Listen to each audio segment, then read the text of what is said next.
Hola, si ustedes nos ven en ese momento, estábamos transmitiendo, pero pues se cortó porque básicamente el baboso de mí no se conectó al internet de Casa Bestia. Estamos en Valentín Gómez Farías, número 114, en el centro, frente a Radio Oro. Miren, aquí está Radio Oro, EXA. ¿No? Ahí está EXA, estamos enfrente. Luego, si la gente de EXA quiere venir a cotorrear también, le podemos dar chance a eso. No, de verdaderamente cotorrear, verdaderamente hablar de lo que está pasando en este país. Un saludo a EXA, un saludo a Radio Fórmula, que está aquí frente a nosotros. Y bueno, vamos a hablar con Charlín Curiel, ya la hemos presentado, pero vamos a volver a presentarla, ya entendido como que mi rollo de que se me va el pedo. Y pues nada, vamos a iniciar esta plática sobre política y algo más. ¿Qué onda, Charlín? Perdón por este falso empiezo. No te preocupes, todo bien. Pero estamos de vacaciones. Pues nada, ¿cómo ves este país? Charlín, bueno, ahora sí que si te puedes volver a presentar, por favor. Claro que sí. Pues yo soy antropóloga social, radicada en Oaxaca desde hace casi 10 años. Tijuana. Soy originaria de Tijuana y pues me dedico a la docencia, a la investigación y también al activismo. Y en el último año incursioné al mundo de la radio. Entonces también tengo un programa en Radio Universidad de Oaxaca todos los martes. ¿Qué se llama? Se llama Escucha Atenta. ¿Sobre qué va este programa? El programa Escucha Atenta es un programa de entrevistas que dedico a mujeres, invito a mujeres de la academia, del activismo, de las organizaciones de sociedad civil, para hablar temas muy variopintos. O sea, es una entrevista temática con una persona que yo considero experta, conocedora, ¿no? Entonces hemos tratado temas, pues muchos temas son vinculados a problemáticas específicas de las mujeres, pero también pues hemos hablado de cine, de literatura, de cambio climático, de problemáticas políticas, algunas son en referencia a ciertas efemérides, otras son más de coyuntura y pues así, es un espacio muy divertido. De hecho, todos los podcasts están para escuchar en la página de Facebook de Escucha Atenta. Entonces, ahí pueden ver casi 60 emisiones que hemos tenido. Hoy son tiempos, pues digamos, tal vez tú estás de acuerdo, ¿no? Tiempos muy reventados, ¿no? Muy reventados en su grano conceptual, donde todo parece demasiado. ¿Dónde crees que queda en estos momentos la opinión o el análisis? Porque de repente parece que no es suficiente el análisis, o parece que que todos los análisis están sesgados, o que todas las opiniones van por un lado o por otro, que no se puede alcanzar, digamos, esta ideal, ¿cuál es? Objetividad, ¿no? Bueno, claro, objetividad no existe. Pero en estos momentos, ¿qué papel tiene el análisis, qué papel tiene la opinión, y qué papel debería tener o qué no debería tener, ¿no? Pues no sé, si te refieres como a la opinión, pues no sé, informada. El problema es ese, que estamos teniendo demasiada opinión muy desinformada, ¿no? Uh-huh. Yo creo que la estridencia que tenemos en redes sociales y en otros espacios de repente confunden y ofuscan más de lo que realmente aclaran e informan, ¿no? Entonces, sí, la opinión, el análisis, un poco esa fue la idea de hacer el programa de Escucha Atenta también, ¿no? Es decir, estábamos en el confinamiento y de repente el discurso sanitario y lo que tenía que ver con el virus y con la enfermedad y con la vacuna monopolizó completamente el discurso público, ¿no? Entonces dejamos de hablar de crisis económicas, de crisis ambientales, de por qué en México está la gente tan enferma, ¿no? ¿Por qué comemos tan mal? O sea, se dejó de hablar de temas importantes, ¿no? Y que tenían que ver, pues, con problemáticas muy profundas, que de repente se dejaron de ver, pues, porque estábamos en medio de una pandemia, ¿no? Entonces, lo que yo traté de hacer en el programa, pues, fue justamente empezar a reabrir espacios a esas temáticas que considero importantes, justamente con personas, pues, que conocen y que saben, ¿no? Y que tienen, pues, los pelos de la burra en la mano para hablar de lo que del tema, pues, que las invité de las que las invité a dialogar, ¿no? Pero sí, lo que tenemos es un concierto, digamos, de opinionistas y de opiniólogos, pues, en efecto, y de opiniólogas también muy desinformadas que les gusta mucho el aspaviento, ¿no? Les gusta mucho tirar manotazos, pero realmente no están contribuyendo ni a la formación digamos, de una opinión, digamos, no, no objetiva, porque como bien dices, eso no existe, pero como más clara y más compleja de la realidad, ¿no? Yo percibo un discurso muy maniqueo, ¿no? O sea, los buenos, los malos. Y el que está con Andrés Manuel no lo puede criticar, y el que critica a Andrés Manuel ya es conservador y priista. Es decir, este tipo de no me caga la palabra polarización, pero bueno, esta palabra que se puso de moda, pues porque tampoco creo que, o sea, se ha usado demasiado de manera muy para todo es polarizado, pues, y también de repente cuando se utiliza mucho una palabra se empieza a vaciar su contenido y ya la usamos para cualquier cosa, pero sí de repente unas visiones muy maniqueas, ¿no? De estás conmigo, estás contra mí, la gente que no se vacuna es antivacuna y es negacionista del virus, ¿no? O sea, ese tipo de cosas que no contribuyen a tener una discusión mucho más entendida, mucho más compleja, porque todos los problemas que tenemos en este país y en el mundo son muy complejos, son multifactoriales, son muchas las condiciones que se van articulando, pues, para dar pie a las condiciones que tenemos o a los contextos en los que estamos viviendo. Entonces, de repente, este último año y medio, creo yo, estos últimos 2 años de pandemia, pues han sido como la expresión también y yo creo que las redes sociales ayudan muchísimo a eso, ¿no? Es decir, a que las personas circulen mucha información que no es realmente, pues, información, digamos, que deberíamos de tener, ¿no? Que es útil para ver de qué manera salimos del hoyo en el que estamos, y más bien como que se ven, pues no sé, yo percibo mucha estridencia, mucha confrontación y mucho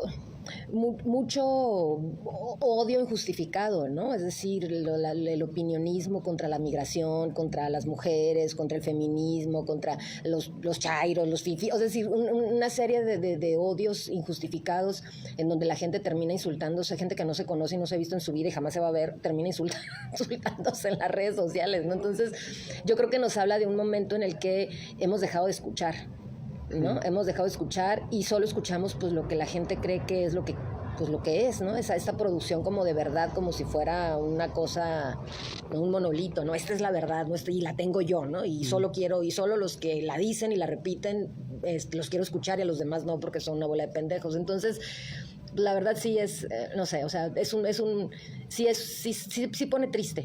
O sea, para serte muy sincera, sí pone triste de repente ver el tipo de diálogo, digamos, el tipo de interacción social que se genera con temas, pues, que levantan mucha ámpula, pero pues que en realidad, en los que realmente muy poca gente sabe como lo que está sucediendo, ¿no? Y el resto, pues, nada más opinamos y a veces, pues, nada más reproducimos una serie de discursos, pues, muy chafas, ¿no? Uh-huh. En ese sentido, ¿qué es lo chafa y qué no en estos momentos? Porque de repente es como, pues aquí tuvimos un asunto de las vacunas, hasta me asusto cuando escucho esa palabra, porque entrevistamos a Arturo Mesa, ¿no? Bueno, se transmitió en vivo por el canal de Facebook de Liga Revueltas. Arturo Mesa, cantautor, pues, importante, a mí me gusta mucho su música, ¿no? Miembro de la generación de... como Jaime López y esa pandilla, Rupestre, ¿no? Ya, sí. Y pues sí dijo unas cosas contra las vacunas que, bueno, sí estaban igual jaladas de los pelos, ¿no? Esto de que, no sé, de que le estaban pagando a los médicos 7,000 pesos o 70,000 pesos por cada muerto que decían que se enfermó de COVID, cosas como es que yo en lo personal sí digo, pues no mames, ¿no? O sea, pues, sí. ¿Qué pasó? Pero es Jaime López, entonces pues no realmente habló de Arturo Mesa. Arturo Mesa. Entonces realmente Arturo Mesa habló de ese pedo y yo así como, pues órale, pues pues ni siquiera le pregunté nada, dijo, bien, ya, o sea, algún defecto tenía que tener. Y con total respeto, pues, ¿no? Porque es Arturo Mesa, es alguien que, bueno, que además ha hablado de muchas otras cosas, su encuentro con Rodrigo, todo este pedo, la música, su carrera, su independencia, pero resultó que ese extracto, pues YouTube salió así como sí, como pues, como una grúa, ¿no? Entonces, pues nada, bajaron el video, YouTube. Órale. Y mandaron un mensaje de el próximo strike. Ahorita es como el primer strike, no hay pedo, pero el próximo strike ya igual te cerramos la cuenta, ya no vas a poder subir videos. Entonces, ¿tú cómo ves? O sea, es como también está muy cabrón el pedo, pues, de qué es lo correcto, qué no, ¿no? ¿Qué es lo que realmente está sucediendo, qué no, ¿no? Yo creo, mira, quiero decir algo que me parece, es anecdótico, pero es importante. La Fundación del Español Urgente que está vinculada a la RAE en España, cada año desde el 2013 elige una palabra, la palabra del año, ¿no? Empezó con la palabra escrache en el 2013 y cada año pues ha ido eligiendo una desde entonces, y el año pasado fue confinamiento y este año fue vacuna. Entonces, eso te muestra, ¿no? Que, por ejemplo, en otros momentos ha sido populismo, en otros momentos, en otro año fue refugiado, ¿no? Pero ahora este año fue vacuna. Y es un poco lo que decía yo al principio, hace ratito, ¿no? Que yo creo que la gente, no sé, gente que piensa como Jaime López, quizás está... Arturo Mesa. Perdón, Arturo Mesa. Ya ves, ya me confundí yo. Arturo Mesa. Yo creo que está un poco... A ver, déjame ver si puedo aclarar esto sin rebuscar mucho. Yo creo que... quiere decir lo que a lo mejor yo voy a decir ahorita, pero lo dice desde un lugar que está siendo muy sencillo, porque pues la teoría de la conspiración y el complot mundial pues siempre son muy seductores, ¿no? O sea, todo el mundo nos encanta creer en esas cosas, ¿no? Hasta yo soy un poco conspiracionoica de repente, ¿no? Pero creo yo que lo que las personas que están en esta como férrea discusión en contra de la vacuna, lo que están tratando de decir, así lo quiero ver yo, es que, insisto, el discurso desde el 2000, de todo el año fue... Bueno, todo este año fue alrededor de una cosa, de una solución cortoplacista. Es decir, hay que vacunarnos, ¿no? Es decir, y ahí se invirtió el dinero y ahí estuvo y bueno, y ahora la vacuna es la palabra del año, ¿no? Entonces, esa visión cortoplacista no nos permite ver, pues justamente por qué estamos enfermándonos de esta manera. O sea, por qué nos está pegando la pandemia, por qué se aceleraron una serie de crisis económicas, sociales, migratorias, etcétera. Es decir, no estamos yendo como a la raíz de los problemas que como humanidad estamos enfrentando en este planeta ahorita, y nos pusimos a pensar y nos volvimos locos en la discusión alrededor de una cosa, pues que sí, es una vacuna que ha ayudado a salvar seguramente la vida a muchas personas, porque yo creo que la gente con comorbilidades y con cierta edad, sobre todo de personas mayores, etcétera, pues debían vacunarse, porque creo que sí había un riesgo ahí, era muy claro como quiénes eran las personas que se estaban muriendo en todos los países, ¿no? Y había ya un perfil muy definido. Entonces, pero digamos, relegar y conformarnos con que esa es la solución para la crisis que estamos viviendo, pues sí es un poco limitado, ¿no? Es un poco, ya con que nos vacunemos ya entonces ya esto se va a terminar. No, porque lo que empezó en diciembre del 2019 en China, y que terminó, digamos, involucrándonos a todo el planeta, es el resultado, pues, de un montón de problemas muy graves y muy serios que nadie está tomando realmente en serio. Y un poco la película esta de No mires para arriba, pues habla de eso, ¿no? Es decir, acabamos de ver hace unos meses la realización de la COP26. El encuentro de países que la ONU convoca para hablar del cambio climático, ¿no? Y todos los activistas que fueron dijeron lo mismo, o sea, están sentados ahí los patrocinadores del desastre, pues, ¿no? O sea, esa es la gente que está ahí, IKEA, que tala árboles a diestra y siniestra por todo el mundo, es decir, y esa es la gente que está sentada ahí tratando de mostrar, o sea, de mostrar su cara, limpiarse la cara, ¿no? Diciendo, tenemos aquí unos planes para prevenir que el planeta se siga calentando de la manera que lo hace y a la velocidad que lo está haciendo, ¿no? Todos los activistas denunciaron que era una vil farsa, ¿no? Entonces, pero nadie se dio cuenta de que existía, o sea, más allá de los activistas y de quienes estuvieron dándole seguimiento al tema, en realidad todo el mundo seguíamos involucrados en el tema de la vacuna, ¿no? Y si ya le hice la segunda dosis, y si la tercera dosis, y si los niños, y si los menores. Entonces, yo creo que la gente, o sea, yo no critico el discurso antivacuna, porque creo que también tiene su razón de ser la desconfianza que la gente tiene en las industrias farmacéuticas, pues, o sea, sabemos que también no son blancas palomas no son la Madre Teresa de Calcuta que realmente está viendo por el bien de la humanidad. Es una industria y opera desde una lógica capitalista que es acumular por despojo y por desposesión, y en este sentido es una desposesión también de nuestra salud, ¿no? Y de nuestro bienestar. Entonces, yo sí, o sea, yo sí entiendo que la gente tenga recelo y que levante la ceja, ¿no? Frente a las metas que suelta la OMS o que suelta la Big Pharma o que sueltan algunos gobiernos con respecto a cómo vamos a salir de estas crisis, ¿no?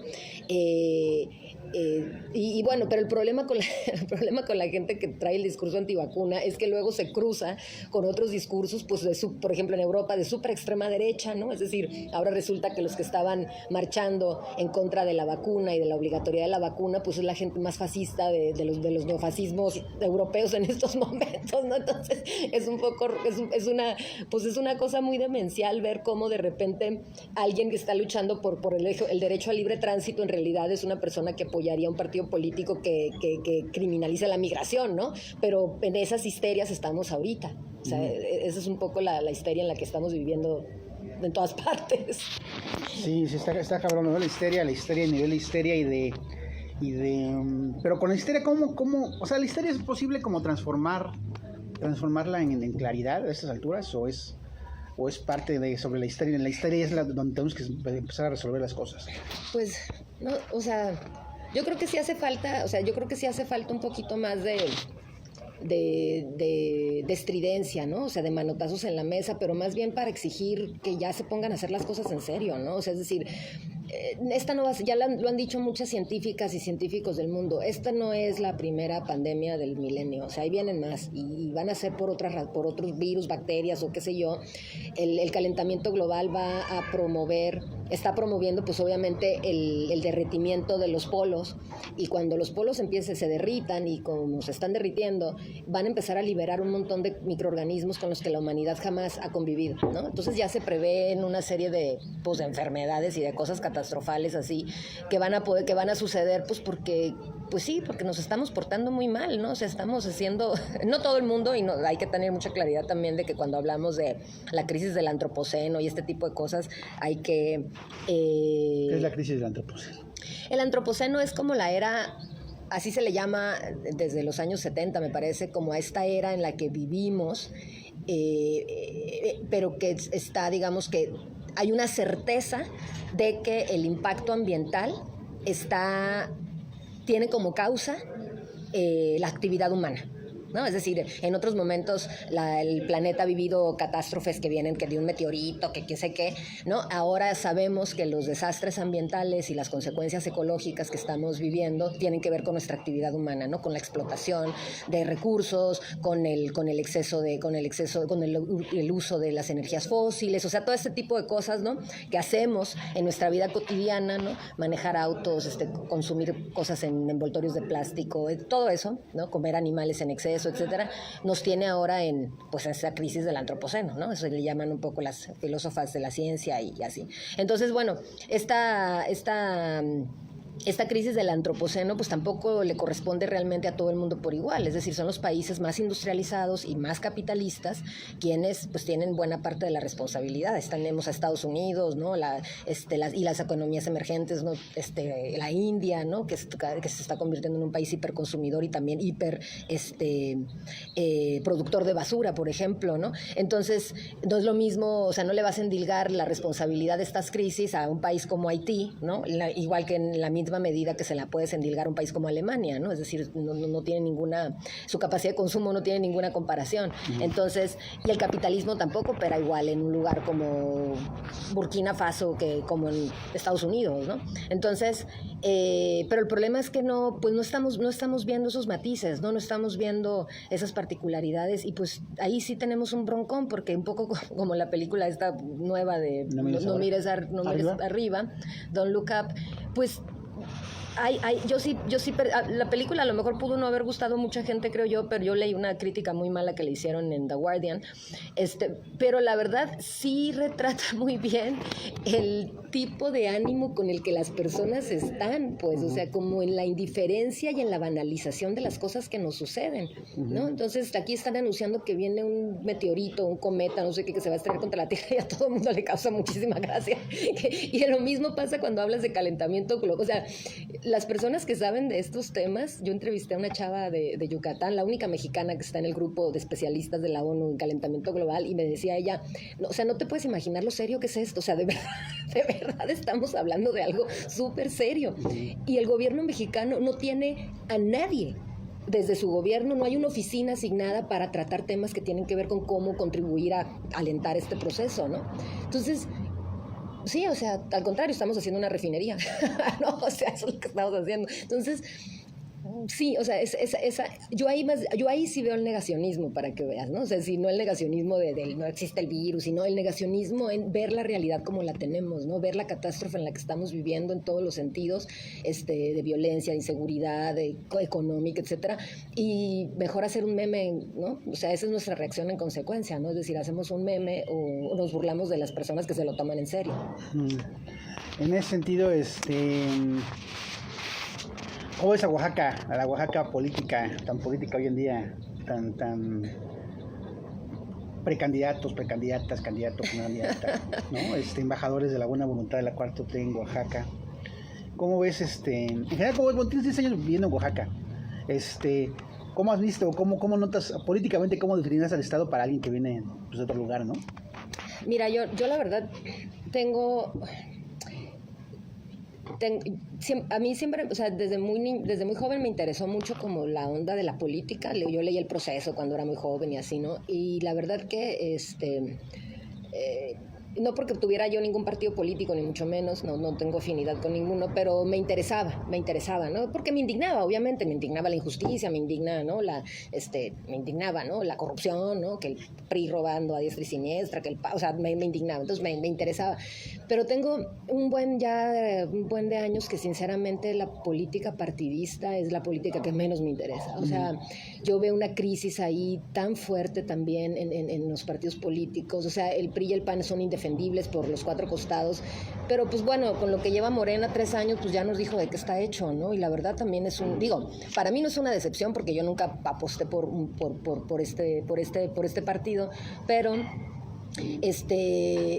yo creo que para muchísima gente sí lo es. O sea, yo creo que para mucha gente que pensó que era un partido que iba a ser diferente, y que prometía, ¿no? Pues una alternativa, pues yo creo que sí lo será, a pesar de que contra todo el pronóstico tenemos al presidente que mayor popularidad y legitimidad tiene en la historia reciente, o sea, récords históricos, ¿no? De popularidad acorde con las encuestas, ¿no? Y ahí es donde ves esto que hablo yo de como de, o sea, esta cosa como muy loca y muy demencial que no te explicas, ¿no? Es decir, un presidente que tiene una popularidad inmensa, una legitimidad que prácticamente todo lo que dice la gente lo cree y es ley, ¿no? Hasta cuando dice mentiras y se equivoca. Pero al mismo tiempo un partido que todo el tiempo nos está diciendo que está haciendo las cosas igual o peor, ¿no? Por ejemplo, en la elección de sus candidatos a gobernador y gobernadora, por ejemplo, con unas lógicas tan tontas, porque yo no sé de dónde les salió a ellos que la paridad de género es darle 3 candidaturas a mujeres y 3 candidaturas a hombres, pues, ¿no? Y que entonces, que la de Durango, no sé qué, de Aguascalientes, que estaba en tercero, pues subió a primero porque era mujer, ¿no? O sea, una serie de explicaciones tan irracionales y tan fuera de lógica que pues ambas ellos se los creen, ¿no? Y Mario Delgado será ahí quien estará meciendo esa cuna. Y que evidentemente de lo único que nos habla es que es un partido político que al igual que los otros y que todos los demás y hasta los más chiquitos como Movimiento Ciudadano o el Partido Verde, que es una cosa impresentable, pues son unas empresas, que capturan membresías, que están ahí para gerenciarle los intereses a empresas y a otros políticos y que realmente pues no están representando, por más que digan, pues no representan absolutamente a nadie, ¿no? Entonces, es bien desagradable, ¿no? Es bien desgastante y bien desagradable porque fíjate lo que pasó aquí en el municipio de Oaxaca. A mí me parece una cosa de cómo analizas esto. Tuvimos el peor trienio desde que yo llegué, por lo menos. Yo no sé si ustedes aquí en Oaxaca habían vivido una presidencia municipal tan nefasta como la de Osvaldo García Jarquín. O sea, no sé, pero yo cuando llegué en el 2012, las cosas no estaban así. Ni siquiera recuerdo, ni sé si alguna vez supe quién era el presidente municipal en el 2012. Pero ese es el trienio, sí, que dije yo, no puede ser, o sea, esto es lo peor que yo he visto jamás, ¿no? Un tipo que abandonó la ciudad completa con el pretexto de la pandemia, y no sabemos, incluso sin pandemia nos hubiera ido igual, ¿no? Es decir, las calles destruidas, ¿no? Semáforos que no sirven, no hubo ningún tipo de inversión en infraestructura, el escándalo que armó la mujer allá con el Instituto Municipal de la Mujer sacando a Jacqueline Escamilla de ahí, es decir, así un impresentable, ¿no? De Morena. Y vuelve a ganar Morena este año, en el 2021. Entonces, ¿de qué te habla eso? Pues de que la gente estamos entre la espada y la pared, pues. O sea, la gente no quiere volver a votar por el PRI, por el PAN, entonces cree que votando por Morena pues es la solución para que esos partidos no regresen. Pero pues la solución es, o sea, digamos, pero pues yo no sé qué va a salir más caro, si el caldo o las albóndigas, pues a esas alturas, ¿no? O sea, yo no tengo nada que decir de a favor ni en contra de Neri porque no lo conozco, no es una persona con la que yo haya tenido nunca una relación, no tengo antecedentes de Francisco Martínez Neri. Exactamente, pero... bueno, en la UAP es muy popular, ¿no? Sí, tiene, pues fue rector. Ajá, fue rector. Entonces, pero a lo que me refiero es que la lógica te diría que si tú tuviste un trienio como el que tuvimos, pues nadie hubiera habido un voto de castigo a Morena, ¿no? Pero no lo hubo. Y eso te habla realmente de esa sensación que hay como de estar atrapados, estamos atrapados, la ciudadanía está atrapada y la política partidista nos atrapó, porque además, como nos han capturado la idea, o sea, nos han vendido y han monopolizado la idea de que nuestra ciudadanía se ejerce a través del voto, y además es la única manera que tenemos de ser ciudadanos en este país, porque nadie más se involucra en otro tipo de procesos de ciudadanización. Entonces, pues todo el mundo vota cada 3 años o cada 6, porque siente que eso es el derecho que tiene, ¿no? Para poder opinar, porque no tenemos otros espacios de opinión. Aquí no existe una democracia deliberativa, una democracia participativa, no existe una democracia representativa. Entonces, bajo ese concepto, pues las personas realmente creen que eso es lo que hay que hacer. Entonces, estamos realmente atrapados en una política que está bien podrida, bien jodida, y que, pues, en donde ya no hay buenos y malos, ¿no? Porque, pues, por un lado tienes a este partido que nadie sabe muy bien, ¿no? O sea, como de repente te salen con candidatos que vienen del PRI, de repente te salen con iniciativas de ley que son así como posiciones o posicionamientos políticos que se acercan mucho a los de la derecha, pero pues por el otro también tienes una oposición que más que descafeinada también es impresentable, ¿no? O sea, ¿qué va a decir una de Lili Téllez en el Senado, por favor? O sea, es una vergüenza esa mujer, ¿no? Y el uso del discurso que hacen ridículo de la dictadura de Andrés Manuel y de la dictadura chavista que vamos a tener aquí. O sea, esas cosas que rayan en lo demencial, porque yo sinceramente creo que la gente que cree que Andrés Manuel es un dictador y que la 4T es un proyecto socialista, pues está loca, ¿no? O sea, no sabe dónde está parada, ¿no? Entonces, no sé, o sea... yo vi este trienio es el peor trienio que yo he visto desde que vivo en Oaxaca. Es muy penoso porque creo yo que justamente un estado como Oaxaca, que siempre sale en los primeros lugares de marginación, desigualdad, empobrecimiento, falta de trabajo, lo que sea, pues merece un gobierno que realmente que sea un gobierno que realmente traiga soluciones concretas para las personas, ¿no? Yo desde que soy niña escuchaba que esos eran los índices del sur, ¿no? De Oaxaca, de Guerrero, y pues las cosas siguen igual, ¿no? Y hay un montón de lana que quién sabe dónde queda, y hay un montón de disqueinversión, quién sabe al final quién se beneficia de eso, pero no son las personas, porque aquí estamos hablando de un empobrecimiento acelerado, ¿no? Y que la pandemia vino además a meterle turbo a eso. Entonces, sí, no sé, a mí me apena mucho porque es un lugar que quiero y en el que vivo y en el que voy a vivir, espero yo, el resto de mi vida, pero sí, en términos de partidos y en términos de funcionariado y de políticos, de verdad estamos frente a un desastre, porque lo único que se percibía como una opción en el 2018, pues a los 3 años ya mostró que pues es prácticamente... La verdad es pan con lo mismo, pues, y hay que tener mucha claridad que Andrés Manuel no es Morena. O sea, Andrés Manuel puede ser a lo mejor un presidente con muy buenas intenciones, ¿no? Y eso es lo que por lo menos dice todas las mañanas, pero el partido es otra cosa, ¿no? Y cuando Andrés Manuel se vaya, el problema es que nos va a dejar un partido muy fortalecido, porque seguramente Morena va a arrasar el próximo año en las elecciones y va a arrasar en el 2024, como vemos, digamos, si seguimos en esta inercia, pero pues nos va a dejar un PRI renovado, ¿no? Un poco, pero además con, no sé, con ciertos atisbos incluso ahí mucho más neoliberales y mucho más incluso hasta cercanos a la derecha, ¿no? Conservadora, pues, ¿no? A eso me refiero. Entonces, no sé, a mí la verdad es una arena pantanosa la política institucional, la política de partidos que enoja, y de tanto que enoja, pues da hueva. O sea, y al final termina. Y eso es muy peligroso, porque luego la gente no nos queremos involucrar, ¿no? Y no queremos exigirle al Estado pues que haga lo que tiene que hacer. Sí, es interesante esto que mencionas, porque pues la ciudadanía, ¿qué pedo, no? O sea, la ciudadanía en esta película No mires arriba, digamos que hay todo tipo de ciudadanías que, bueno, que es un reflejo de la actualidad, pero no hay una, lo que refleja fielmente la película, creo, es que no hay una conciencia de, creo que lo que tú acabas de decir, ¿no? De urgencia sobre todo lo que está pasando. Hay una apatía, ¿no? Que también lo acabas de comentar. Hay una, pues no sé, bueno, me acuerdo mucho porque hace unas semanas aquí en Oaxaca vino una parejita así como de actores súper famosos para los que sean los centennials, ¿no? No me acuerdo ni siquiera de esos nombres, pero son muy famosos. Y entonces los corretearon acá, en el centro histórico, fueron a lugares ahí como Chiquitihuau de la ciudad. Y de repente, y en la película, por ejemplo, está mucho eso, ¿no? Que la gente hoy es más capaz de, tal vez siempre lo ha sido, pero bueno, hoy es particularmente preocupante,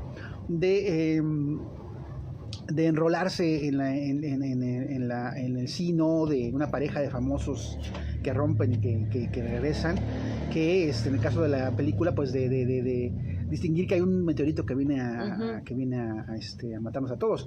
Entonces, ¿cómo esta ciudadanía, cómo empezar a suscitarla, pues, ¿no? Porque parece que no aparece ni siquiera ante todos los extremos signos de urgencia que tenemos hoy en día, ¿no? Pues yo creo que, o sea, yo comparto tu pesimismo, pero también creo que, o sea, sí hay luces en la oscuridad, ¿no? Es decir, el feminismo son movimientos de producción de ciudadanía muy importante. Los pueblos indígenas también los que están dando la lucha y organizados en contra de los megaproyectos, que están defendiendo su territorio. O sea, ahí hay procesos digamos, de ciudadanización en términos de tomar un lugar y levantar una voz en el campo de lo político, ¿no? De la cosa pública que queremos discutir, ¿no?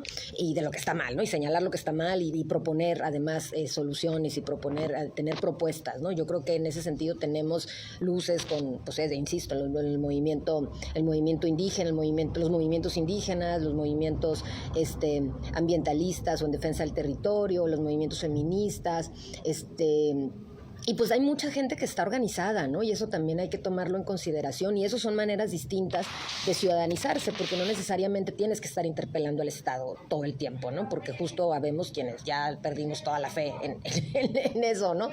Entonces, pero por otro lado, hay una gran mayoría que creo que sí está mucho más preocupada en cierto sentido pues sí, porque Just Stop salió de la cárcel y le pagó dinero a la chava que la acusó. O sea, no sé, como ese tipo de notas que se hacen trending topic y no sé qué, ¿no?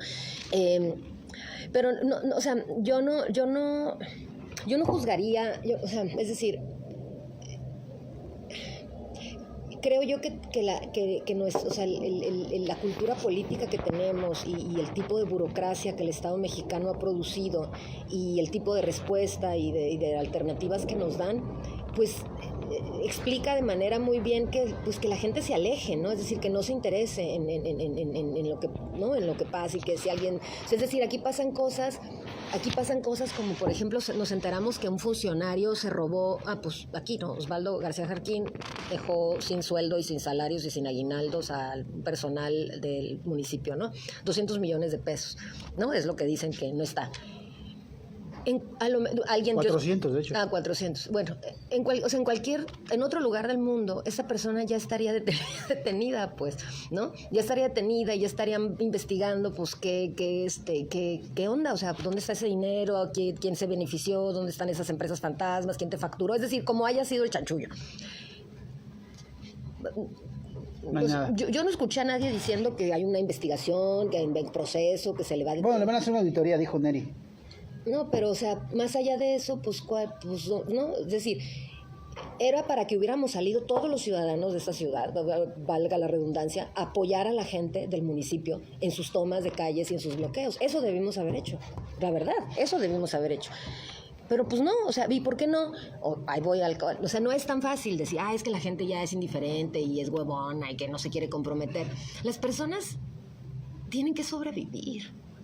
O sea, una persona que trabaja todo el santo día en un Oxxo no le puedes pedir que se organice, que también, que se politice. O sea, trabaja 12 horas en un Oxxo, hace 1 hora para llegar a su casa y otra de regreso al trabajo. O sea, el mismo sistema de autoexplotación y explotación que tenemos nos va acercando, ¿no? Nos va dejando sin los capitales y sin los insumos, pues para que podamos tener una ciudadanía mucho más comprometida, ¿no? Mucho más participativa, mucho más enterada, ¿no? O sea, quienes en el 2018 pudimos dedicarle tiempo a la captura de firmas para apoyar la candidatura de Marichuy, por ejemplo, pues ¿quiénes éramos de aquí en Oaxaca? Pues personas que tenemos un salario fijo, que podemos organizar nuestros horarios, que podíamos tomarnos el sábado o el domingo para estar afuera del Yago pidiendo firmas. Es decir, no la doñita que va a la maquila todo el santo día, pues es obvio. O sea, es decir, sí hay una cosa como más de las condiciones estructurales, ¿no? Que constriñen las posibilidades de las personas, y probablemente hay mucha gente que realmente está muy indignada con lo que pasa, ¿no? Y se encabrona y se enoja y putea, pero pues ¿qué puede hacer si tiene un ritmo de trabajo y tiene que llevar de comer a su casa? O sea, ¿de qué manera esas personas pueden decidir comprometerse o organizarse? O sea, es muy difícil, ¿no? Entonces, pues, y escapar de la realidad es mucho más seductor. Entonces, pues te pones a ver con quién anda, qué sé quién, ¿no? Si Daddy Yankee. Bueno, yo no conozco a la gente que sale muy famosa en las redes. ¿Con quién se acostó Carmen Salinas? ¿Con quién se acostó Carmen Salinas? Ahora que imagínate nada más, ahora que se murió esta pobre mujer, lo que se les ocurrió sacar los trapos al sol que se les ocurrieron sacarnos. Sí, o sea... Luis Chente y Carmelita fueron novios. Ahora resulta. Yo me lo acabo de inventar. No, o sea, pero sí, o sea, en la onda Pati Chapoy, pues, ¿no? Que está rechafa, ¿no? Porque además es estarte metiendo en la vida privada de la gente que uno ni conoce, ¿no? Porque pues ninguna ni conoce ni las va a conocer jamás, ¿no? Entonces, pero sí, o sea, es mucho más seductor, es entretenimiento, obviamente, porque ese entretenimiento pues no te hace pensar en la jodidez que te rodea, ¿no? Es decir, voltear a ver y decir, o sea, yo conozco gente que dice, puta, es que la verdad a veces el feminismo cansa, ¿no? Porque siempre es violencia y siempre es injusticia, o sea, es como algo, o sea, hay como esas denuncias y estas demandas así que siempre son, y esos señalamientos que de repente sí he escuchado a gente decir, es que híjole, mano, sí está muy cabrón, o sea, desgasta emocionalmente, ¿no? O sea, estar metido organizándote en luchas como estas, porque pues es una jodidez por todas partes, ¿no? Lo que pasó ayer con Ceci Mingler, o sea, en cualquier otro lugar una mujer no contesta su teléfono por 3 días y no pasa nada, pues, no sé, en Noruega o no sé, en Islandia, no sé, no pasa nada. Pero aquí no contestó su teléfono y evidentemente pensamos lo peor. Claro. O sea, la responsabilidad no es de una persona que no contestó su teléfono, la responsabilidad es una responsabilidad social, ¿no? De un contexto que tenemos donde el Estado no nos ha respondido a las mujeres. Cecilia Mingler, directora del MACO. Bueno, exdirectora del MACO, exacto, ¿no? O sea, a mí me parece muy Que además está en un contexto pues, de violencia y de amenaza, ¿no? Exactamente, ¿no? O sea, es decir, ya además eso, ¿no? Entonces, ya de por sí sabemos que las mujeres las pueden secuestrar, levantar o detener de manera arbitraria, por lo que sea. Ahora más una mujer que está en el activismo, que está en la política, que está en la defensa del territorio, que es periodista, que está levantando la voz, pues hay una vulnerabilidad extra ahí, ¿no? Entonces era obvio que las alarmas se iban a encender. Y en lugar de que la gente se alegre porque volvió y está bien, que andaba de escapadita y que andaba de parranda y que no sé, o sea, bueno, o sea, ¿qué preferían? Que no hubiera regresado. O sea, no sé, como esta falta de empatía y de sensibilidad y de sí, o sea, como de sí, de desconocimiento del contexto, ¿no?, en el que estamos, ¿no? O sea, no es menor vivir en un país donde asesinan a 12 mujeres al día en promedio. O sea, no es normal. O sea, no sé si hay gente que cree que esto pasa en todas partes del mundo, pero no es así.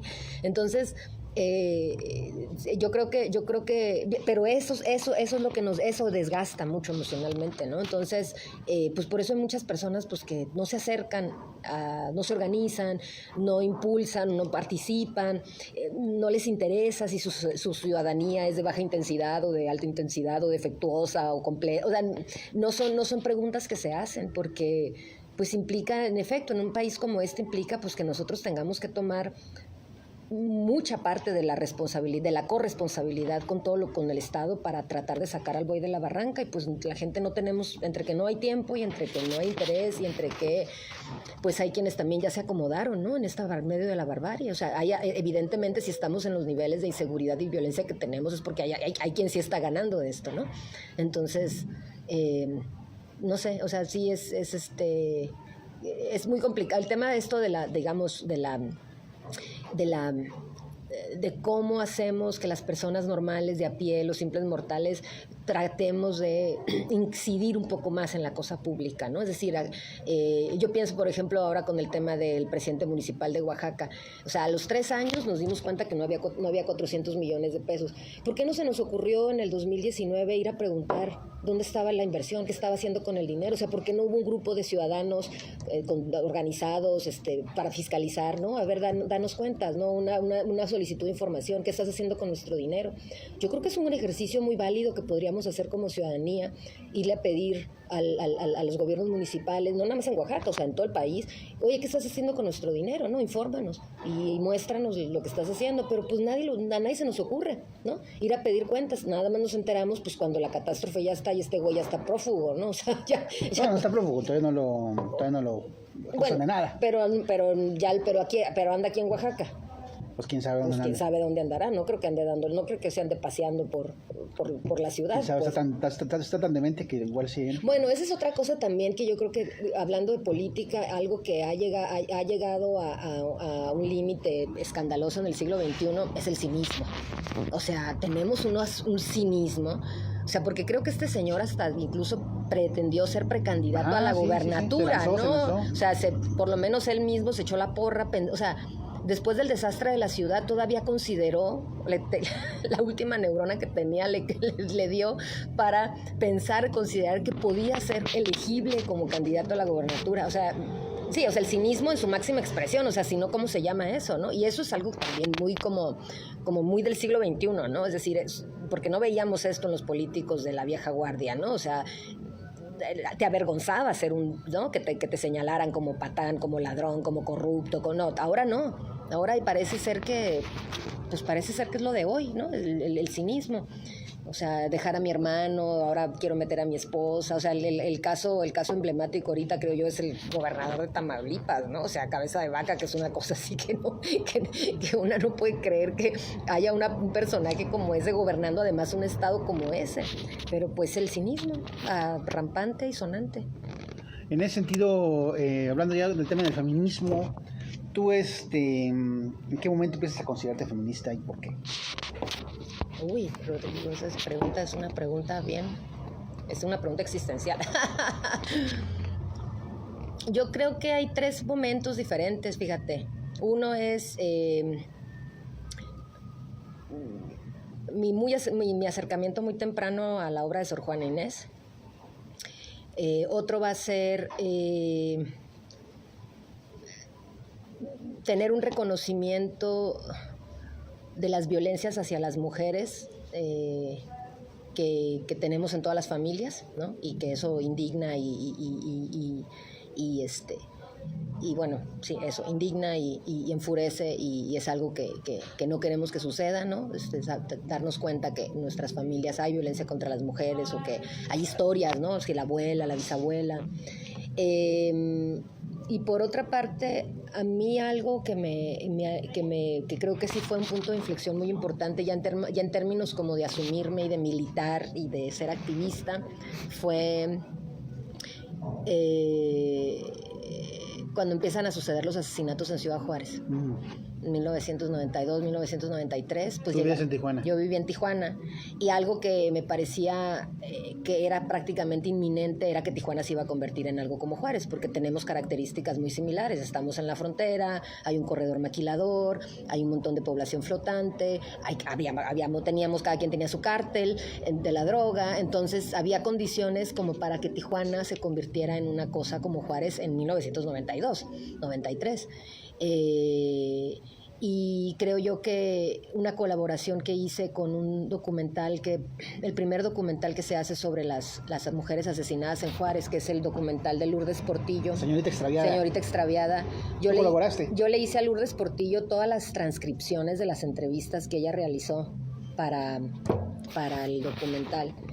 Y esas semanas que dediqué a ese trabajo, para mí fueron un no regreso, pues. Lo que yo escuché en esas entrevistas no me dejaban dormir, así te lo pongo. O sea, no me dejaban dormir. Yo creo que Lourdes se quedó corta en muchas cosas que dejó fuera, porque eran muy fuertes, ¿no? Lo que le decían las madres, lo que le decían otras periodistas de la región, otras personas que estaban organizándose en la zona. Lourdes hace ese documental hacia finales de los 90, ya como 98 por ahí, ¿no? Y ese ya fue el punto de no regreso, ¿no? Es decir, a partir de ahí yo ya entro a la universidad en el 94 considerándome una mujer feminista, y sí, pues eso, y bueno, y con muchos, pues con todas las complicaciones que eso implica en un lugar en donde el feminismo en el 94 pues no era pues no era para nada un movimiento importante, ¿no? O sea, yo conocía muy pocas feministas en Tijuana en 1994.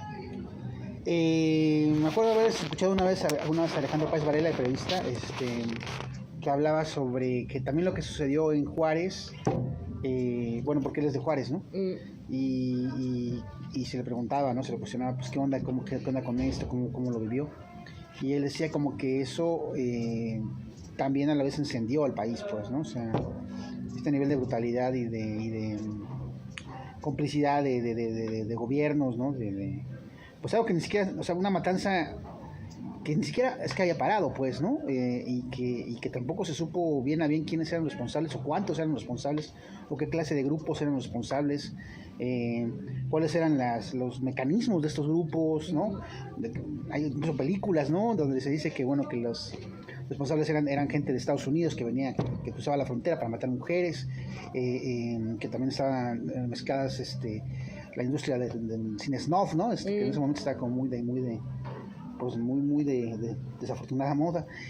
Y entonces, que bueno, que esto fue también el momento en el que las cosas empiezan a ennegrecer tanto que también nace o se dispara una ciudadanía que sale a la calle, que exige, y que bueno, tal vez, volviendo al tema anterior, que hoy no se ve eso, o sea, no se ve ese nivel de furia o de capacidad de indignación, ¿no? No, yo creo que sí, o sea, nosotras somos hijas de la Organización de las Madres de Juárez, o sea, las mujeres de Ciudad Juárez, Norma Ledesma, Norma Andrade, Marisela Ortiz, no Marisela Escobedo, quien asesina en el 2010, otra Marisela, mucho más, digamos, de los 90, que forman organizaciones como Nuestras Hijas de Regreso a Casa o Justicia para Nuestras Hijas, que están en Ciudad Juárez y en Chihuahua, porque luego el fenómeno de Juárez se empieza a venir al sur y llega a la ciudad, a la capital de Chihuahua, en donde también empiezan a aparecer un montón de mujeres asesinadas y también se reportan un montón de mujeres desaparecidas más o menos en la misma época. Y esas mujeres, sí, o sea, formaron organizaciones muy importantes, marchaban hasta la Ciudad de México, se confrontaban con las autoridades, llegaron hasta la ONU, o sea, fueron mujeres que nos enseñaron mucho en temas de cómo organizar, ¿no? Cómo canalizar la indignación y la rabia. Y yo sí creo que la generación... O sea, la generación de chavas más jóvenes, pues de chavas que son jóvenes, yo no soy chava joven, soy chava ruca.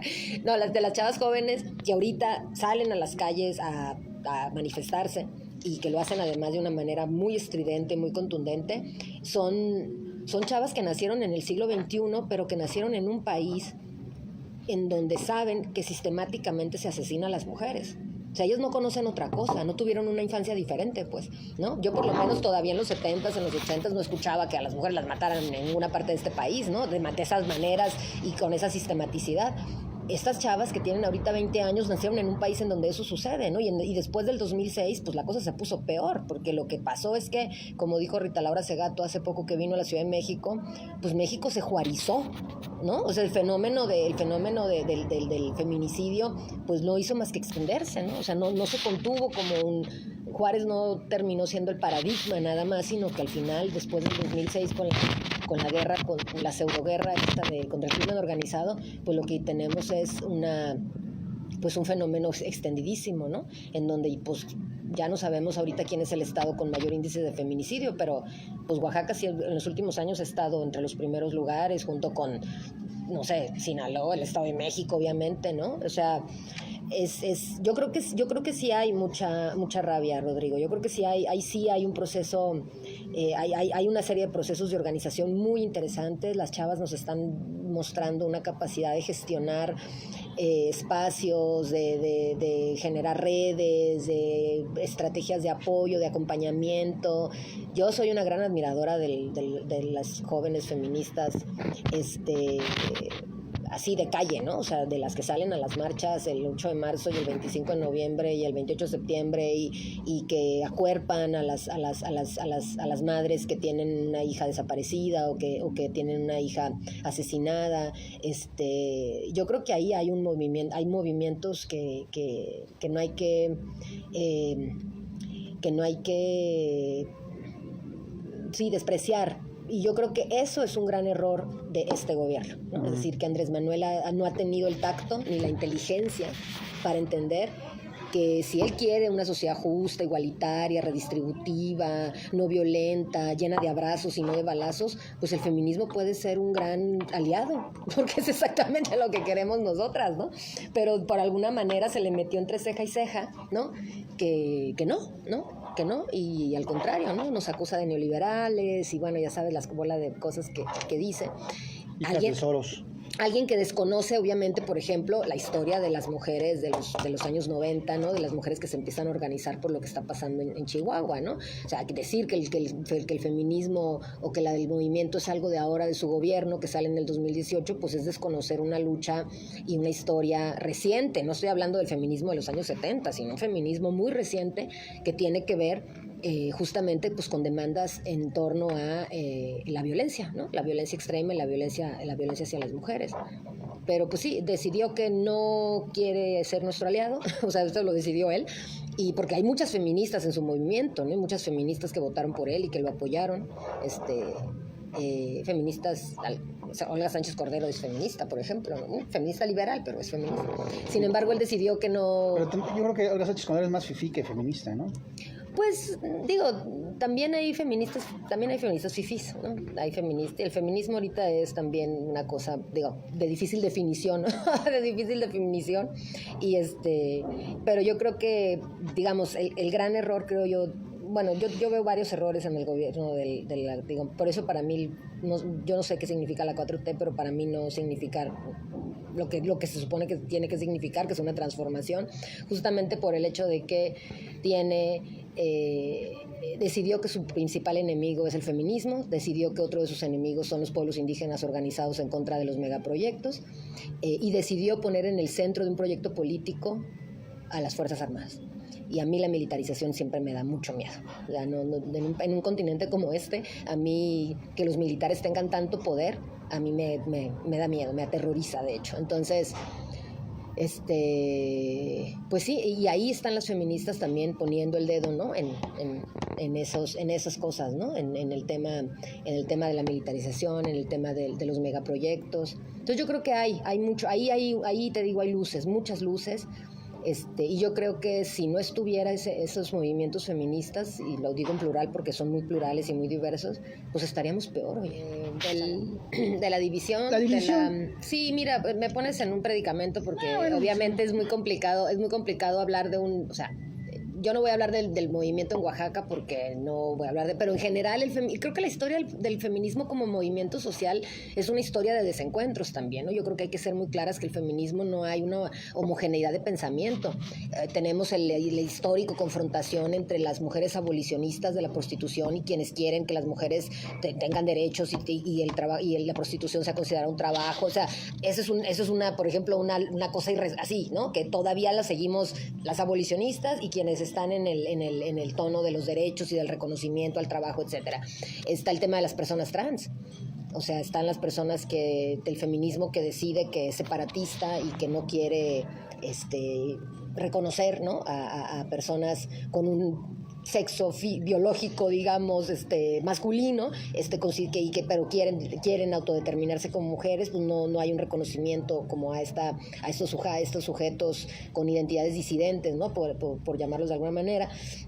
Y las que no tienen ningún problema con los espacios transincluyentes. O sea, es decir, en el feminismo, en esos feminismos, sobre todo, pues estábamos hablando del feminismo de las ciudades, universitario, ¿no? Etcétera, pues siempre ha habido estos desencuentros, ¿no? Está también las antipornografía y las que dicen que la pornografía también es sexualidad y placer, es decir, hay de todo. Ahora sí que en la viña de la señora hay de todo. Yo creo que hay algo que yo percibo un poco en estos desencuentros que ni siquiera son tan profundos como los otros, ¿no? O sea, es decir, hablar de trabajo sexual y hablar de prostitución, eso sí es como meterte en camisa de 11 varas de repente, ¿no? Es decir, porque luego hay gente que abona por el trabajo sexual autónomo y que dice que las mujeres pues son libres y que hacen pues con su cuerpo lo que quieren. O sea, es decir, hay toda una serie de cosas que, claro, cuando una no es prostituta o no es trabajadora sexual, pues muy poco tiene que opinar al respecto, ¿no? Entonces se complica mucho, pero ni siquiera los desencuentros como el que tú me estás ahorita comentando pasa por ahí, ¿no? Es decir, no son discusiones así, ¿no? Como súper profundas. Son personales también. Son cuestiones personales y a eso iba, ¿no? Que finalmente los movimientos sociales pues están hechos por personas, ¿no? Y las personas tenemos, pues como todas las personas, o sea, somos seres humanos que somos muy chidos, pero también podemos ser muy culés, ¿no? Y también, o sea, y también, y nos instalamos también en nuestra onda de tener la neta y tener la razón, y quien no la piense como yo, pues no la quiero cerca de mí. Y yo creo que también hay que verlo esto también en una lógica, Rodrigo, es decir, en el feminismo, o sea, hay muy pocas personas que pueden vivir del activismo, ¿no? Es decir, hay muchas mujeres que se solidarizan y que ayudan y que apoyan, pero lo hacen en su tiempo libre o dejan de hacer algo por hacer eso, pero dejan de ganar. O sea, es decir, claro, sacrifican un poco de su tiempo por dedicarse al activismo y pues dedicarse al activismo de tiempo completo y con sueldo y prestaciones y vacaciones y demás, pues realmente es un privilegio. O sea, eso hay que reconocerlo en ese sentido, ¿no? Y yo creo que ahí un poco por ahí pasa el desencuentro, ¿no? Es decir, en quién tiene los capitales políticos, económicos, simbólicos, de los medios de comunicación, etcétera, quiénes no, quienes hacen también un chingo de chamba que no se reconoce, ¿no? Como las chavas que hacen acompañamiento de aborto, por ejemplo, ¿no? Y que pues son chavas que les llamas, van a tu casa y te ayudan, ¿no? Con las pastillas, es decir, y que no están o sea, nadie sabe quién, o sea, es decir, en el anonimato, porque mucho de este activismo además es anónimo, ¿no? Son chavas que llegan vestidas de negro y te tapan la cara y marchan y acompañan a una madre o van y hacen un scratch, es decir, es activismo anónimo. Entonces yo creo que ahí hay un desencuentro pues en términos también de no sé, o sea, yo de repente sí ahorita volviendo al ejemplo que pusiste, ¿no? Es decir, hay chavas que yo no quiero ir a ese evento que porque es de consorcio, que no sé qué, pero luego ellas mismas por temas de seguridad y de autocuidado no quieren dar la cara, ¿no? Entonces, porque no tienen obviamente el capital político o el capital simbólico que tienen organizaciones ya establecidas, ¿no? Como el caso de Consorcio, Ejes Mujer o de alguna otra. O Jessica Sánchez Maya. Pero ellas sí pueden dar la cara, ¿no? Y está bien. O sea, está bien que se llevan el protagonismo. Pues sí, porque si nosotras no queremos salir, si nosotras nos tapamos la cara cuando marchamos, si nosotras no queremos que salga nuestro nombre en el periódico, pues alguien sí va a dar la cara, ¿no? Y esa es la cara de cuyo nombre se va a saber, ¿no? Entonces yo creo que pero ni siquiera me parece que son discusiones profundas, ¿no? Es decir, es algo que tiene más que ver con a lo mejor un poco de competencia por el espacio, los espacios, por el reconocimiento, porque siendo tan poquitas siempre y los recursos tan limitados, ¿no? Pues porque hay organizaciones que tienen un súper presupuesto al año y otras colectivas que pues que apenas tienen 3 pesos para hacer 2 actividades. Es decir, yo creo que tiene mucho que ver con cómo el patriarcado también nos ha limitado a las mujeres nuestras condiciones de sobrevivencia, ¿no? Es decir, y nos ha hecho siempre más difícil la autonomía económica, la independencia económica, etcétera. Entonces, pues cuando eso sucede con organizaciones feministas, pues a lo mejor, sí, o sea, hay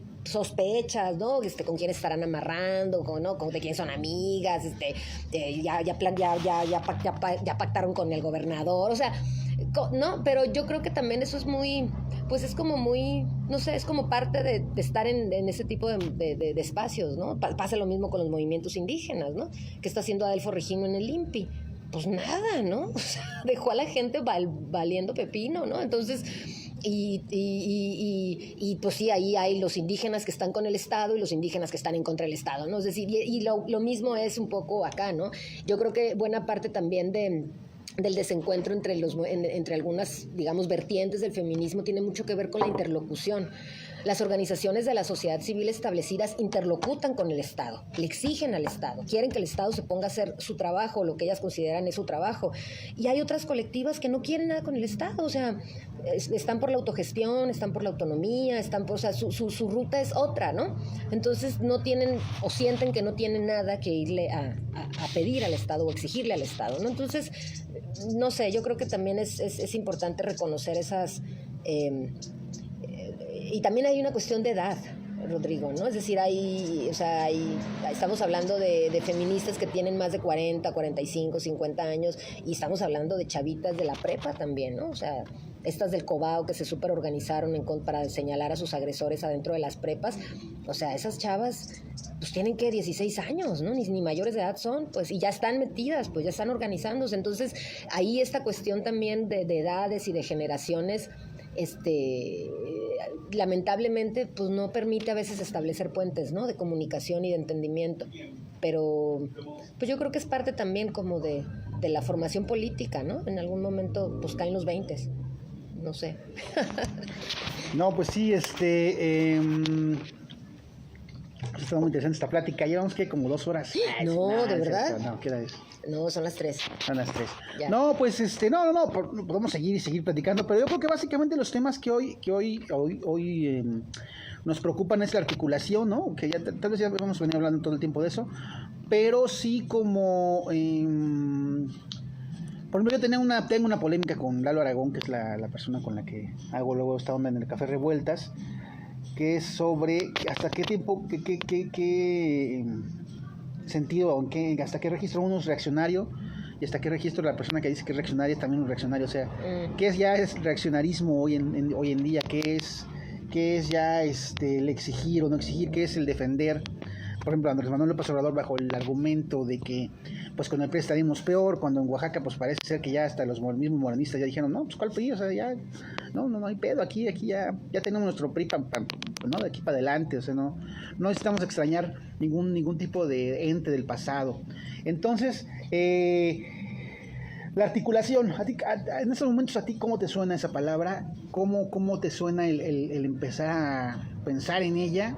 Claro, las feministas, pues lo acabas de comentar, ¿no? Son entes muy articulados aún entre sus divisiones, tienen claro, muy claro lo que buscan, que es lo que definió también ayer Tello en una entrevista que tuvimos con ella, poeta y activista. Sí, cómo no. Que básicamente lo que están de acuerdo es en no ser asesinadas, ¿no? En seguir viviendo.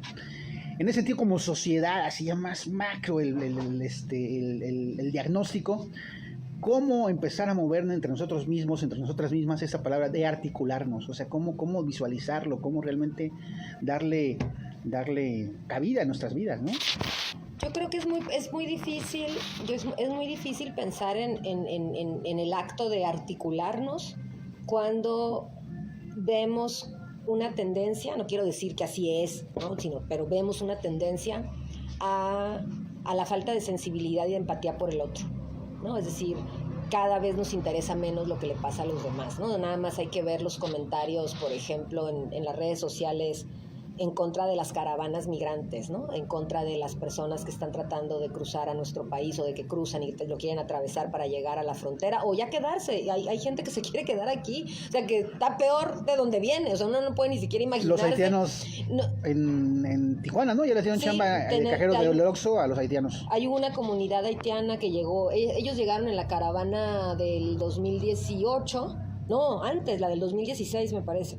La que llegó después del Mundial de Brasil, que fue cuando se quedaron sin trabajo por todo el tema de los estadios y eso, y se establecieron ahí los que no pudieron cruzar. Fue en el 2016 porque llegaron cuando ganó Trump.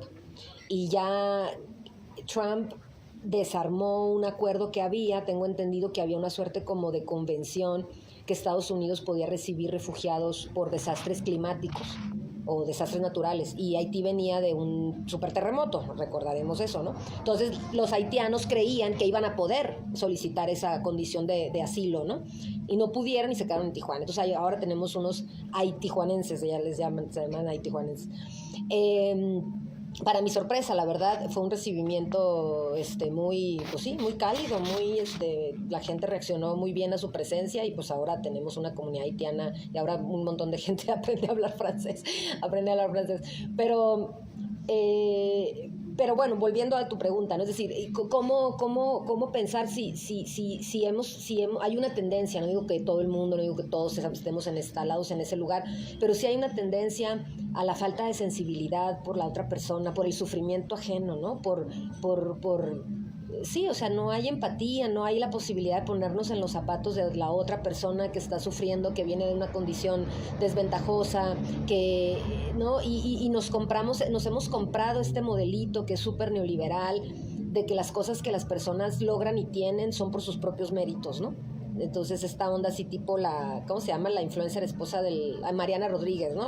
Como la pareja de Nuevo León, como la pareja de Nuevo León, ¿no? Es como el emblema ahorita político de una pareja de meritocráticos, ¿no? Que pues como son inteligentes, lograron, chambearon y no sé qué, o sea, eso no existe, o sea, son tiktokers. Sí, o sea, eso no existe, o sea, no existe, o sea, la gente no es pobre porque quiere, pues, o sea, la gente no está jodida porque quiere, la gente no vive en las condiciones en las que vive, pues porque quiere, porque no le echa ganitas, pues el echaleganismo, esta onda, esta filosofía del echaleganismo que no nos permite ser más empáticos con las personas, viendo a las personas como producto de un contexto muy desventajoso, muy desigual y muy discriminatorio, ¿no?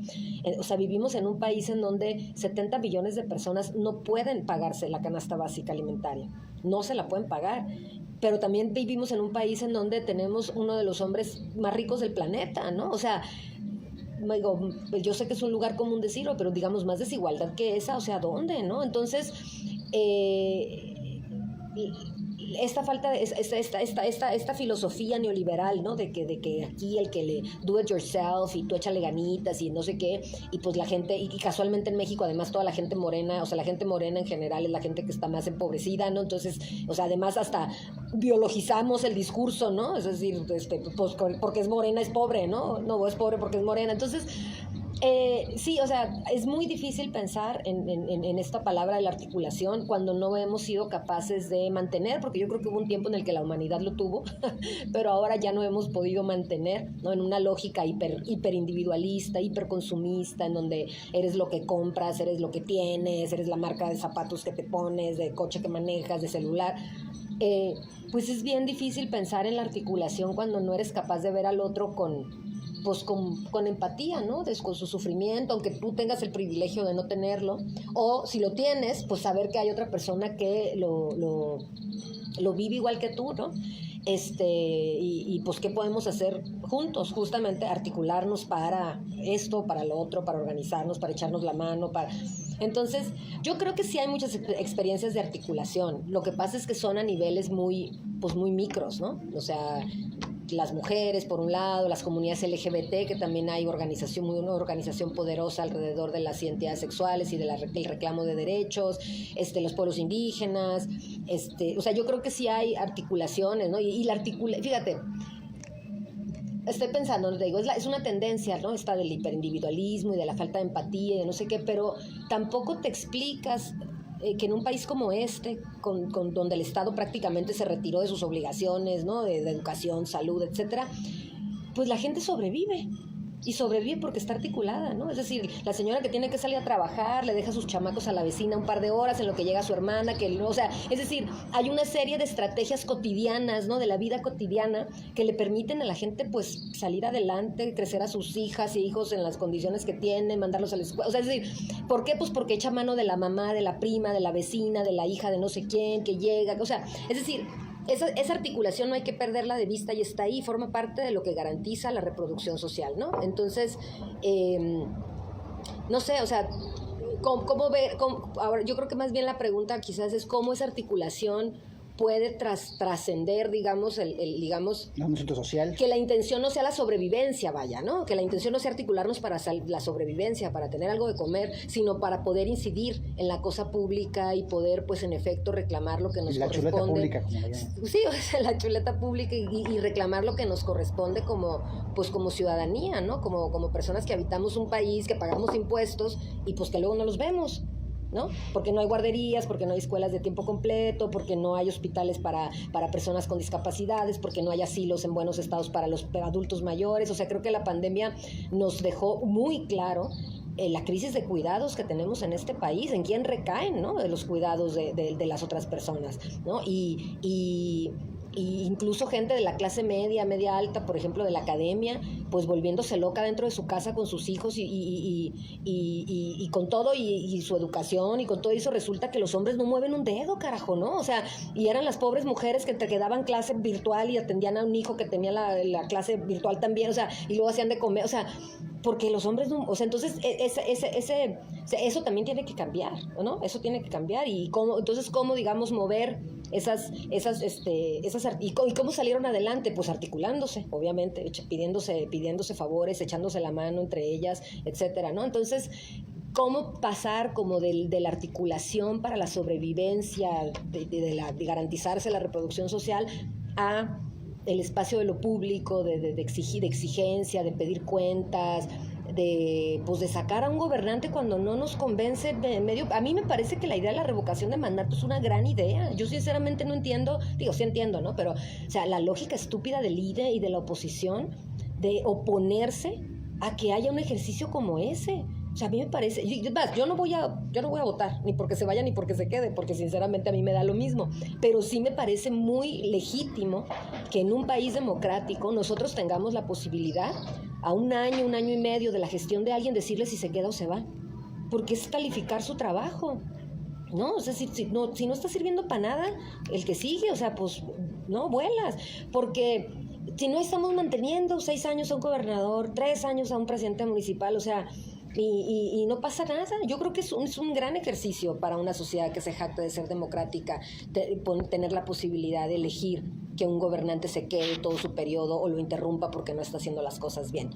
No entiendo la lógica de verdad del INE, me parece una torpeza grandísima lo que están haciendo y la oposición también, deleznando las consultas también como lo hicieron con la de las firmas para llevar para procesar o para abrir investigaciones contra políticos o que cometieron crímenes en el pasado. O sea, ese tipo de ejercicios ese tipo de ejercicios yo sí los aplaudo, por ejemplo, ¿no? Es decir, me parece importante porque justo promueven el proceso de ciudadanización, ¿no? Es decir, estamos tomando la decisión de que queremos que llamen a cuentas a estos políticos, no para que los metan a la cárcel, para que regresen lo que se llevaron. A mí, ¿qué carajos me sirve Peña Nieto en Almoloya? De nada, pero que regrese lo que se robaron, pues, ¿no? Entonces, yo creo que sí es yo creo que sí es, o sea, son ejercicios importantes, pero lamentablemente la tendencia es deslegitimarlos, ¿no? Pues cuántos millones de firmas se juntaron para eso de que llamar a cuentas a los políticos por crímenes del pasado. 7 millones, no es poco, pero en un país, digamos, de, ¿qué? 60 millones de personas que votan o más, pues del 10%, ¿no? O sea, menos. Creo que fue poquito menos del 10%, ¿no? Entonces, sí, es muy difícil. Pero lo único que a veces te da un aliciente, pues es que la verdad en todos los países están igual, ¿eh? O sea, voltees para donde voltees, las cosas están igual. O sea, la política partidista es un desastre, los políticos no sirven para nada, el Estado no cumple con sus obligaciones, el sistema judicial está paralizado, como en el caso de México, o sea, la Fiscalía General y las de los estados, que son una cosa inmunda. Entonces, sí, vivimos un momento muy, muy triste. vivimos un momento, nos tocó un momentum, digamos, histórico, político, social y ambiental, que creo que eso es lo más importante todavía, porque el planeta nos va a desechar en cuanto tenga la primera posibilidad. Sí, nos tocó un momento muy jodido, la verdad. Y yo lo siento mucho, pues cuando veo, pues niños y niñas, ¿no? Porque no sé qué les vamos a dejar. Ok, bueno, pues ya nos estaba animando, pero pues ya ya, Charlene, ya. ¿Te estás animando? Ya estoy sintiendo más alivianado, pero ya con esto, no. No, Charlene, pues muchas gracias. ¿De dónde viene tu nombre o por qué te pusieron Charlene?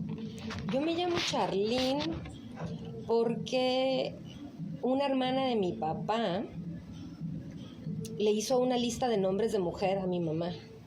De mujer y de hombre. Ella vivía en Los Ángeles y por ahí me imagino que había escuchado el nombre Charlene. Y le hizo la lista y ese fue el que escogieron. Y no había, de hecho no había muchas en esa época. De hecho ni siquiera en Estados Unidos es un nombre tan popular. Pero también existe en francés, entonces existe, no es tan excepcional. ¿Por qué te viniste a venir a Oaxaca?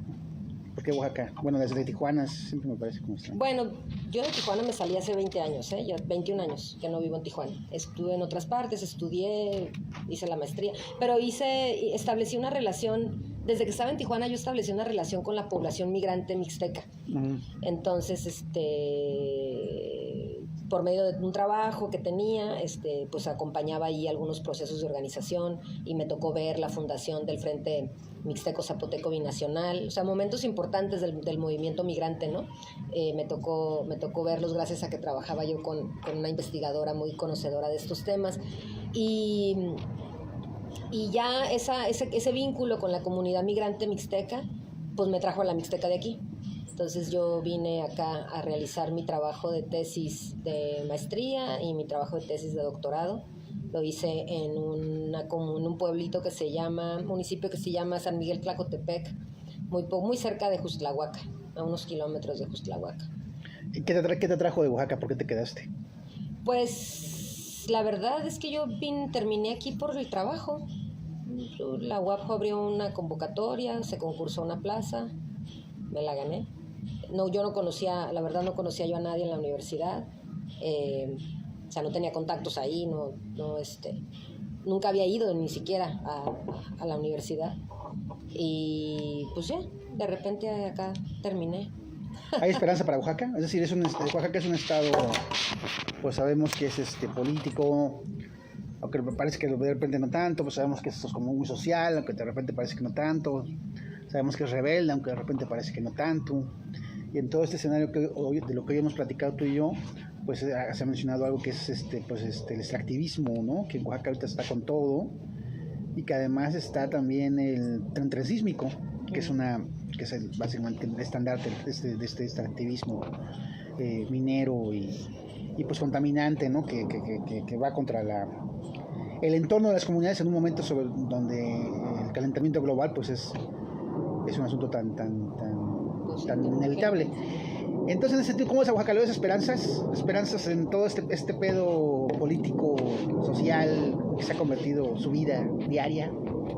Híjole, no, o sea, pues sí, o sea, evidentemente sí, porque hay gente que siempre va a estar, pues, o sea, tenemos que entender que si a pesar de que hay unas tendencias como las que yo hablé, pues también hay un montón de gente que es inconforme, ¿no? Que está inconforme y que quiere hacer las cosas de manera diferente y eso hace que la vida no sea tan plana como a veces parece, ¿no?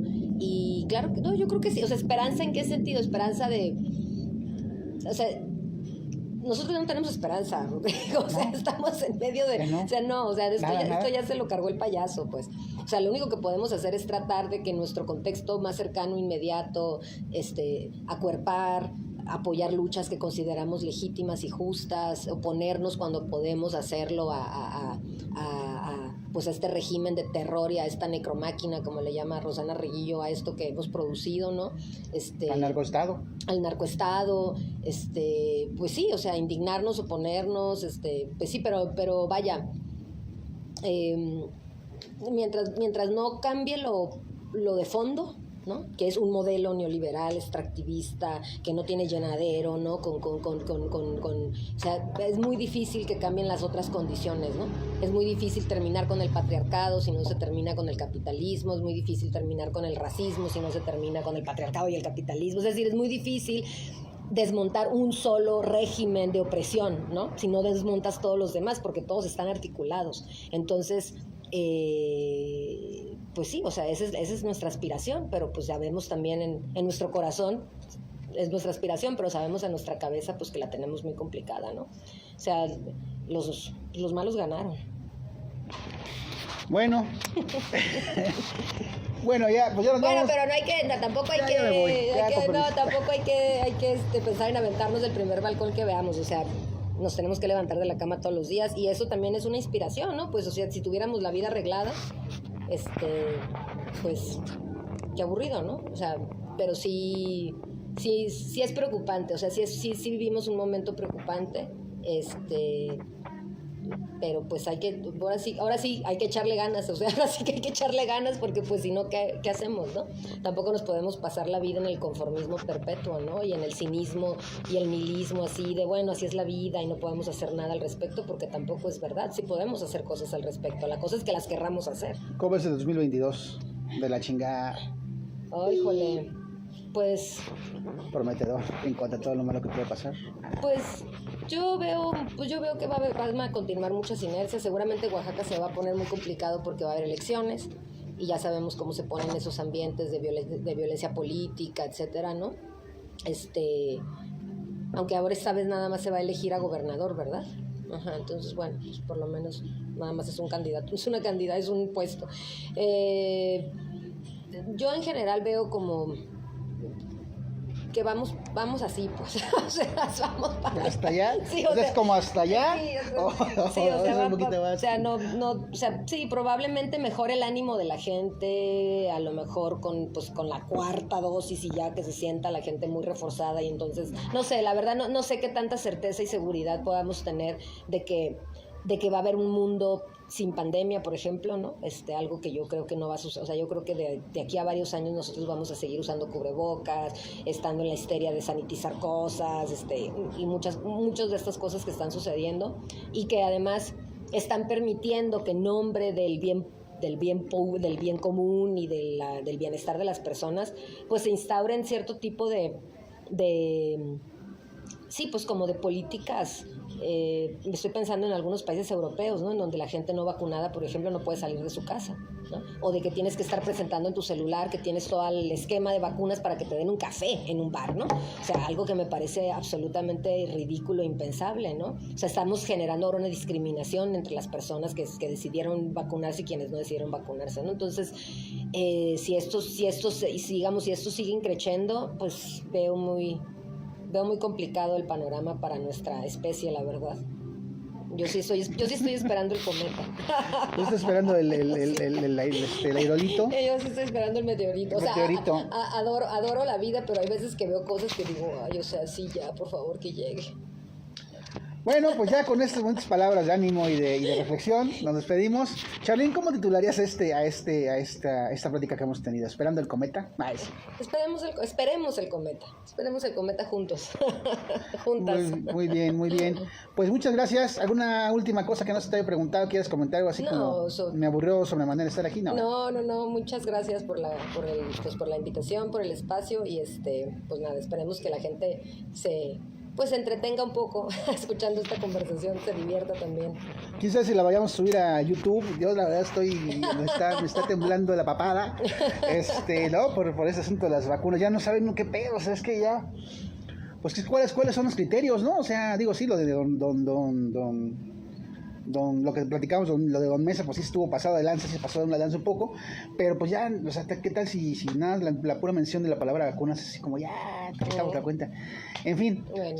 son muchas cosas, pero sí lo vamos a subir y ya si nos quitan la cuenta sacamos. Bueno, a lo mejor más bien nos van a bajar porque no hablamos bien de Andrés Manuel. ¿Tú crees? No, eso ya sería el último si llegamos a ese punto. Pero bueno, muchas gracias. No, muchas y pues gracias a ti. esperamos que bueno, que algún momento volvamos aquí a cotorrear sobre distintos tópicos, tal vez más tranquilos. ¿No te gusta escribir poemas o No, la verdad literatura? que me gusta mucho leer, pero no escribo y no, así como digamos que mi flanco artístico se cerró hace ya un buen tiempo. La universidad no me da chance. Ok, muy bien, pues muchas gracias. No, a ti Rodrigo. Chao. Chao, hasta luego, gracias por vernos y pues nos seguimos viendo con esos temas de reflexión y de sano esparcimiento y además, pues para sentirse más animados, como ahorita como Charly nos dijo, vamos a esperar juntos y juntas el cometa.